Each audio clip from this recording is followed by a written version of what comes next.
നമ്മൾക്കെല്ലാവർക്കും നമ്മുടെ ജീവിതത്തിൽ എപ്പോഴെങ്കിലും ഒരു ബാഡ് ഡേ ഉണ്ടായിട്ടുണ്ടാവും അല്ലേ?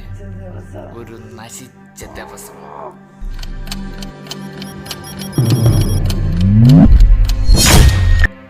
എൻ്റെ ജീവിതത്തിലും അങ്ങനെ ഒരു ദിവസം ഉണ്ടായിട്ടുണ്ട്. അപ്പോഴത്തെ ദേഷ്യത്തിന് ഞാൻ പല കാര്യങ്ങളും ചെയ്തു പോയിട്ടുണ്ട്.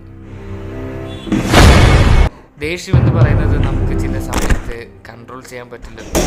ഒരു ബാഡ് ഡേ ഉണ്ടാകുമ്പോൾ നമ്മളും പെട്ടെന്ന് മൂഡ് ഓഫായി പോകാറുണ്ട്. എന്ത് ചെയ്യണം എന്നറിയാതെ വിഷമിക്കുന്നവരും ഇതിൻ്റെ ഇടയിൽ കാണും.